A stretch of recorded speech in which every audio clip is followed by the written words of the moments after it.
ఇక్కడ మనందరం కూడా దేవుని యొక్క అపారమైనటువంటి ఇష్టమైనటువంటి కృపచేత రక్షించబడినటువంటి వారమే. అయితే దేవుడు మనల్ని ఏర్పాటుస్తున్నటువంటి ఉద్దేశాన్ని, ప్రణాళికని, తాను ఏదైతే మన జీవితంలో సంకల్పించినటువంటి సంకల్పాన్ని, తను ఏదైతే మన జీవితంలో కలిగినటువంటి ప్రణాళికని మనం గుర్తెరిగి మన ఆత్మీయ యాత్రను ఈ శరీర సంబంధమైనటువంటి లోకంలో మనము కొనసాగించాలి, గుర్తెరిగి కొనసాగించాలనేది అది మనము నేర్చుకోవాలి. అంత మాత్రమే కాకుండా ఏదో దేవుణ్ణి అంగీకరించాము, మందిరానికి వెళ్తున్నాం, ఆరాధిస్తున్నాం, బలలో పాలు పొందుతున్నాం, సేవకుని దగ్గరికి వెళ్ళి ప్రార్థన చేయించుకున్నాం, వార కార్యక్రమాలకు అటెండ్ అవుతున్నాం, మంచిదే, సరే బాగానే ఉంది కదా, దేవుని కృపను బట్టి నేను రక్షించబడ్డానని అని మనం అనుకొని మనము మెలకువలేనటువంటి స్థితిలో కనుక మనం ఉంటే మనం శోధనలోనికి వెళ్ళడానికి ఎంతైనా ఆస్కారము ఉన్నది. ఎందుకంటే శత్రువు అయినటువంటి అపవాది మన శరీరమే మన బద్ధ శత్రువు. మొట్టమొదటి మన శత్రువు ఎవరండి? మన శరీరమే. మన శరీరంలో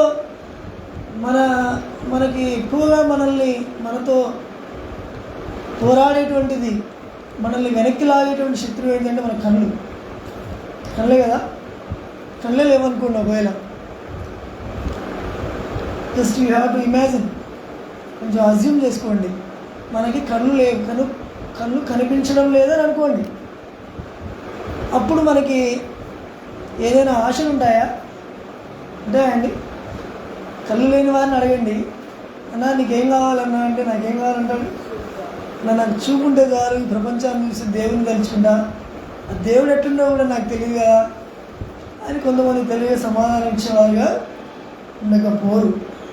అయితే కళ్ళు ఎందుకు బద్ధ శత్రువు అంటే, దేవుడు సృష్టించినటువంటి ఈ శరీరంలో అతి శ్రేష్టమైనటువంటి భాగం ఏదైనా ఉందా అని అంటే అది కళ్ళే. ఎందుకంటే మన దేహానికి వెలిగేంటిది దీపము కన్నే. అది మన అంతరాత్మను వెలిగిస్తుంది, మన దేహానికి మార్గం చూపిస్తూ, దేహాన్ని కంట్రోల్లో పెడుతూ.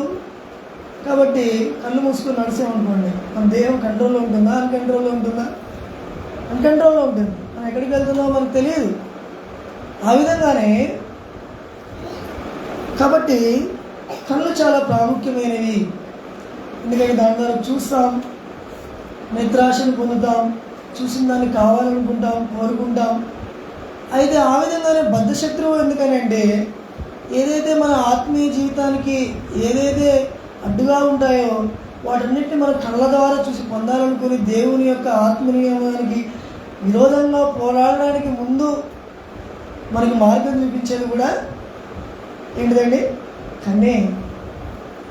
ఆ విధంగానే మన దేహానికి దీపము కన్నే కనుక మన దేహంలోనికి ఏదైనా చొరబడి మన అంతరాత్మను దేవునికి దూరంగా చేసేది మన శత్రువు అయినటువంటి కన్నే. కాబట్టి బైబిల్ ఉందో రాయబడుతూ వచ్చింది, నీ దేహమునకు కన్నే, నీ దేహం దీపము కన్నే కనుక నీ కన్ను ఎట్లా ఉండాలి? తేటగా ఉండాలని రాయబడుతూ వచ్చింది. ఆ విధంగా ఒక్కొక్క అవయవం గురించి మనం మాట్లాడుకుంటే ఎన్నో మనం మాట్లాడుకోవచ్చు. అయితే దైనందినటువంటి మన జీవితంలో దేవుడు మనల్ని రక్షించినాడు. యథార్థంగా మన యాత్ర కొనసాగిస్తున్నప్పుడు మనకి ఎన్నో పోరాటములు, శత్రువు యొక్క కుయుక్తులు దేవుని నుంచి మనల్ని దూరం చేయడానికి ఈ లోకంలో ఉన్నాయి. అయితే ఏర్పాటు చేయబడినటువంటి భక్తులు వారు తమ జీవితాల్లో ఏ విధమైనటువంటి జీవిత వైఖరిని, ఏ విధమైనటువంటి యాత్రా జీవితాన్ని కొనసాగించారో దేవుడు ముందుగానే బైబిల్ గ్రంథంలో తన భక్తులైనటువంటి జీవితముల ద్వారా, వారి జీవన శైలి ద్వారా మనకి దేవుడు బయలుపరిచి బైబిల్ గ్రంథంలో పొందుపరుస్తూ వచ్చినాడు. మనం ఏ విధంగా ఉండాలనేది అపోస్తలుడైనటువంటి పౌలు కొరింథీ సంఘానికి రాస్తూ, విగ్రహారాధన చేస్తూ విగ్రహారాధనలో నుంచి రక్షించబడినటువంటి సంఘానికి, కొరింథీ సంఘంలో ఎక్కువ విగ్రహారాధన ఉంటుంది కాబట్టి రక్షించబడినటువంటి కొరింథీ సంఘానికి అపోస్తలుడైన పౌలు మరి పలుకుతున్నటువంటి మాటలు. మొదటిగా మనం చూస్తే అపోస్తలుడైన పౌలు ఇదే కొరింథీ పత్రిక మొదటి కొరింథీ మొదటి వచనం చూద్దాం. ఇక్కడ రాయబడినటువంటి మాటలు మనం చదువుదాం. దేవుని చిత్తము వలన యేసుక్రీస్తు యొక్క అపోస్తలుడుగా ఉండుటకు పిలువబడిన పౌలును, సహోదరుడైన సోస్తెనేసును కొరింథీలో ఉన్న దేవుని సంఘమునకు, అనగా క్రీస్తు యేసునందు పరిశుద్ధపరచబడిన వారై పరిశుద్ధులుగా ఉండుటకు పిలువబడిన వారికిని మనకును ప్రభువుగా ఉన్న మన ప్రభు అయిన యేసుక్రీస్తు నామమున ప్రతి స్థలములో ప్రార్థించు వారికి అందరికీ శుభమని చెప్పి రాయడం. ఈ పత్రిక ఎవరికి రాయబడుతూ వచ్చింది? కొరింథీలో ఉన్నటువంటి దేవుని సంఘానికి, మఠంపల్లిలో ఉన్నటువంటి సియోనులో ఉన్నటువంటి దేవుని యొక్క సంఘానికి, మరి పరిశుద్ధపరచబడినటువంటి ప్రజలైనటువంటి క్రీస్తు యేసునందు పరిశుద్ధపరచబడి దేవుని సంఘంలో ఒక అంగంగా చేర్చబడినటువంటి వారికి అపోస్తలుడైన పౌలు పలికేటువంటి హెచ్చరికలు ఏంటిదంటే, కొరింథీయులకు రాసిన పత్రిక మొదటి కొరింథీ 11 వచనాలు మనం చదువుదాం. 28వ వచనాన్ని చదువుదాం. కాబట్టి ప్రతి మనుషుడు తను తాను పరీక్షించుకునేవాళ్ళను, అలాగూ చేసి ఆ రొట్టెని ఆ పాత్రలోనిది తాగవలను. ఏం పరీక్ష చేసుకోవాలని అంటే చూడండి, 27వ వచనంలో 26, 27లో ఉంటుంది. మీరు ఈ రొట్టెను తిని ఈ పాత్రలోనిది త్రాగునప్పుడెల్లా ప్రభు వచ్చే వరకు ఆయన మరణమును ప్రచురించరు. ఎవరైతే దేవుని సంఘంలో చేయబడ్డారో, ఎవరైతే పరిశుద్ధులుగా చేయబడి దేవుని సంఘంలో చేర్చబడ్డారో వాళ్ళు ఏం చేయాలంటే, ప్రభు వచ్చే వరకు ఆయన మరణమును ప్రచురించారు. ఎప్పుడెప్పుడు? ఈ రొట్టెను తిని ఈ పాత్రలోనిది త్రాగునప్పుడెల్లా. మరి మనం ప్రచురిస్తున్నామండి. తాగినప్పుడెల్లా, ఈ రొట్టెను తిన్నప్పుడెల్లా మనం ఆయన నామాన్ని ప్రచురిస్తున్నామా లేదా అనేది మనల్ని పరీక్ష చేసుకోవాలి. సువార్త అంటే బహిరంగంగా రోడ్డు మీదకి వెళ్ళి మైక్ పట్టుకొని పత్రికలు పంచుకుంటూ సువార్త చెప్తున్నది సువార్త కాదు. వ్యక్తిగతంగా మన ఇరుపొరుగు వారికి, వ్యక్తిగతంగా మన కుటుంబీకులకు, మన బంధువులకు, మన స్నేహితులకు యేసుప్రభువుని నమ్ముకోండి, ఆయన నమ్ముకోవడం ద్వారా దేవుడు పాపము నుంచి విడిపించి మీ ఆత్మకి నెమ్మది, శాంతిని అనుగ్రహించి యుగాలు పరలోక రాజ్యంలో నుండి ధన్యత ఇస్తాడు. ఆయన నమ్ముకోవడం ద్వారా పాపక్షమాపణ కలుగుతుంది, హృదయంలో నెమ్మది, శాంతి దొరుకుతుంది అని చెప్పడమే సువార్త. కాబట్టి ఆయన అంటాడు, ఆయన మరణాన్ని ప్రచురించాలి.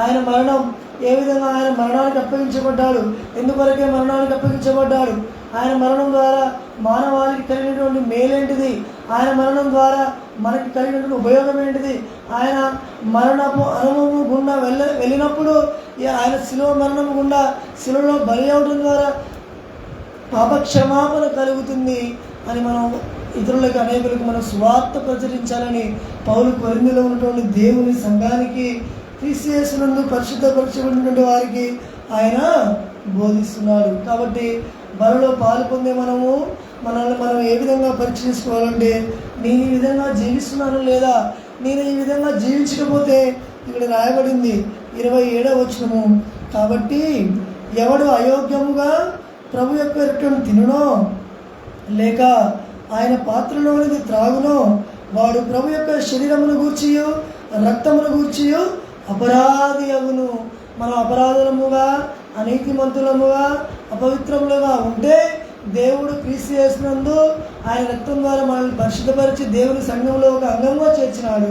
మరలా మనము ఆయన ఆజ్ఞలను మీరి, ఆయన మాటలు మీరి, ఆయన బలలో పాలు పొందుతూ, ఆయన రొట్టెను తిని, ఆయన పాత్రలను త్రాగి, ఆయన మరణాన్ని ప్రచురించినటువంటి, ఆయన సువార్త ప్రకటించినటువంటి, ఆయన ప్రేమని వెల్లడిపరచలేనటువంటి స్థితిలో కనుక మనం ఒకవేళ జీవిస్తే మనం మళ్ళీ ఏమైపోతామంట? అపరాధులుగా మనం తీర్చబడతామని పౌలు గారు ఇక్కడ మనకు జ్ఞాపకం చేస్తున్నాడు. కాబట్టి ఏమంటాడు? ఆయన శరీరమును గూర్చి రక్తమును గూర్చి అపరాధులముగా మనం తీర్చబడే వారంగా ఉంటాం. ఇంకా ఏమంటాడు? కాబట్టి ప్రతి మనుషుడు తను తాను పరీక్ష చేసుకోవాలి, అలాగూ చేసే అర్పణ తిని ఆ పాత్రలోనిది త్రాగవలెను.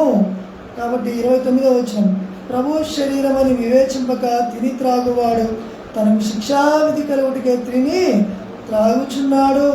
ఇందువలనే మీలో అనేకులు బలహీనులు రోగులనే ఉన్నారు, చాలామంది నిద్రించున్నారు. కాబట్టి ఆత్మ సంబంధమైనటువంటి బలహీనతలోనికి, శరీర సంబంధమైనటువంటి బలహీనతలోనికి మనం ఎందుకు వెళ్తామనంటే, ఏనాడైతే మనం బలలో ఏం కాదులే నేను అని మనము బలలో పాలు పొంది వివేక్షించకుండా, వివేక్షణ లేకుండా మనం జీవించి మన తన శిక్షావిధికి కలుగుడికే మనము బలలో పాలు పొందుతున్నామని ఇక్కడ పౌలు గారు హెచ్చరిస్తున్నాడు.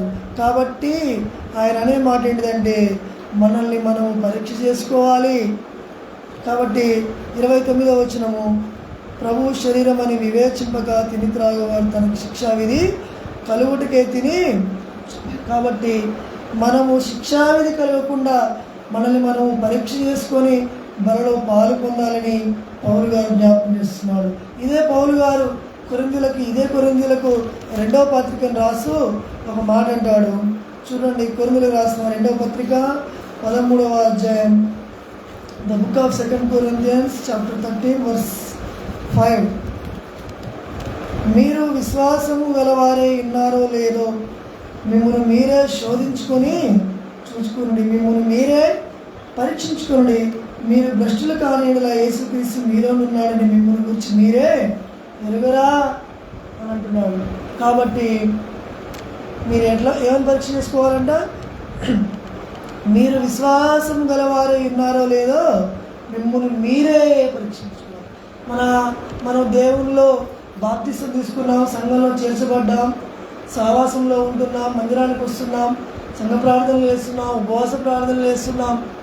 మనం దేవుని యొక్క సేవ కొరకే ధనాన్ని వెచ్చిస్తున్నాం, సమయాన్ని వెచ్చిస్తున్నాం, దేవుని రాజ్య వ్యాప్తి కొరకే మనం ప్రయాసపడుతున్నాం.